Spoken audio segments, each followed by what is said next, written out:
कई तस्वीर किसी बादशाह के बनाकर जलाए पूरे महाराष्ट्र में, कोई रिएक्शन नहीं हुआ, तो आपको तकलीफ हो गई। कुरान की जो आयतें हैं, जो वर्सेस हैं कुरान के, जो एक कपड़े पर लिखी जाती हैं, उसको आपने जलाया, एक्शन नहीं लिया।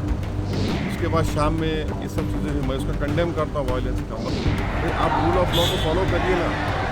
आप तो भारत के संविधान पर आपने ओथ लिया है, तो आप कैसे प्रोवोकेटिव स्टेटमेंट्स क्यों दे रहे हैं आप? औरंगजेब की कब्र हटे या रहे, इससे देशवासियों का भला हो या ना हो, लेकिन मुद्दा गरम रहे तो सियासतदानों की रोटियां सिकती रहेंगी और यूं ही शहर दर शहर हिंसा की चिंगारी चलती रहेगी। दोनों तरफ से नारे बुलंद होंगे, हंगामा मचेगा, बवाल होंगे, आगजनी होगी। सोमवार को नागपुर में भी ऐसा ही हुआ और देखते ही देखते नागपुर के कई इलाके हिंसा की चपेट में आ गए। ये हिंसा के दौरान की तस्वीरें हैं जो सीसीटीवी में कैद हुई हैं। नागपुर में हुई हिंसा को लेकर AIMIM चीफ असदुद्दीन ओवैसी का कहना है कि हिंसा सरकार प्रायोजित है, मुख्यमंत्री मंत्री सभी उकसा रहे हैं।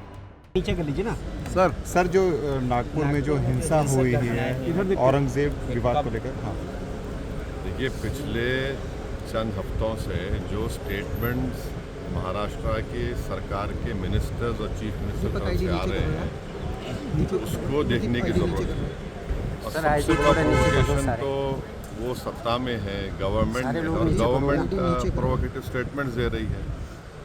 और बड़ा अफसोसनाक है, आप देख लीजिए, पिछले 4-5 दिन पुराना स्टेटमेंट उठा कर देख लीजिए, तो ये वो खुद प्रोवोकेशन किए और उनको इस बात की अपनी जिम्मेदारी का एहसास भी नहीं है कि वो मंत्री हैं, मुख्यमंत्री हैं। और दूसरी बात यह है कि आपने कई तस्वीर किसी बादशाह के बनाकर जलाए पूरे महाराष्ट्र में, कोई रिएक्शन नहीं हुआ, तो आपको तकलीफ हो गई। तो आपने क्या किया कि कुरान की जो आयतें हैं, जो वर्सेस हैं कुरान के, जो एक कपड़े पर लिखी जाती हैं, उसको आपने जलाया। असदुद्दीन ओवैसी का कहना है कि जानबूझकर नागपुर को हिंसा की आग में जलाया गया, क्योंकि जब कुरान की आयतें जलाई गई थी तो हिंदू मुस्लिम सभी ने जाकर DCP से शिकायत की, लेकिन कोई एक्शन नहीं लिया गया। और जब ये हरकत हो रही थी तो उसी वक्त जाकर मुकामी वहाँ के जो मुसलमान और हिंदू लोग थे, जाकर कंप्लेन किए DCP को कि इसको रुकवाइए। देखिए, ये जो कपड़ा है जिसपे कुरान करीम के आयतें लिखी हैं, वर्सेस लिखी है, मत करिए। जलाया गया, एक्शन नहीं लिए। उसके बाद शाम में ये सब चीज़ें हुई, मैं उसका कंडेम करता हूँ वायलेंस का। मगर इसको टोटल देखिए आप, ये जो स्टेटमेंट्स एमिनेट हुए हैं, जो स्टेटमेंट दिए गए हैं मिनिस्टर्स की तरफ से, अभी भी दिए जा रहे हैं, भाई आप रूल ऑफ लॉ को फॉलो करिए ना। आप तो भारत के संविधान पर आपने ओथ लिया है, तो आप कैसे प्रोवोकेटिव स्टेटमेंट्स क्यों दे रहे हैं आप? भाई मुझे किसी चीज़ कोई चीज़ पसंद नहीं है, आपको कोई चीज़ पसंद नहीं है, तो कोई भी अपनी नापसंद का इजहार कानून को हाथ में ले करेगा क्या?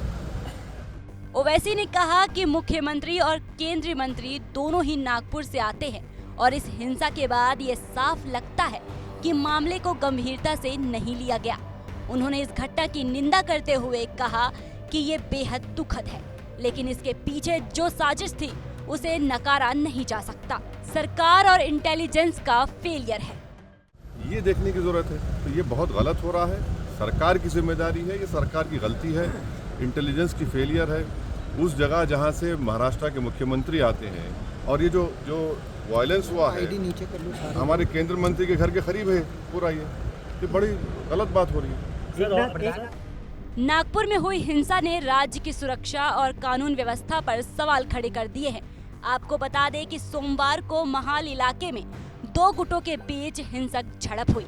इस दौरान उपद्रवियों ने कई गाड़ियों को आग के हवाले कर दिया, पुलिस पर पथराव किया और सार्वजनिक संपत्तियों को नुकसान पहुंचाया। फिलहाल घटना वाले इलाके में अतिरिक्त पुलिस बल तैनात किया गया। पुलिस ने करीब 50 उपद्रवियों को हिरासत में लिया है।